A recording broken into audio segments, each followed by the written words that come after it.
அப்படி என்ன பண்பு அல்லாஹ் நமக்கு சொல்லித்தரான்? வஃப்ஸிது இன்னல்லாஹ யுஹிப்புல் முஃப்ஸிதீன். நீங்கள் எல்லா நேரங்களிலும் அல்லாஹ் சொல்லக்கூடிய வார்த்தையை பாருங்க, நீதியை நிலைநிறுத்தக்கூடிய மக்களாக இருக்கணும். அப்படி யாரெல்லாம் நீதி செலுத்தக்கூடிய மக்களாக இருக்கின்றீர்களோ உங்களை அல்லாஹ் நேசிக்கிறான். ஒட்டுமொத்த உலகத்தில் வாழக்கூடிய அத்தனை பேருடைய லட்சியமும் சொர்க்கம். அந்த சொர்க்கத்தை குறித்து அல்லாஹ் இன்னொரு வசனத்துல சொல்லித்தாரான்.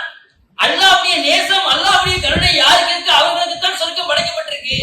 அப்ப அல்லாஹ்வுடைய தூதர் சொன்ன உடனே சகாபாக்கள் கேட்கிறாங்க, அல்லாஹ்வுடைய தூதரே உங்களுக்கும் அந்த நன்மை தானா? அப்ப நிறைய ஏராளமான அமல்களோடு போனாலும் கூட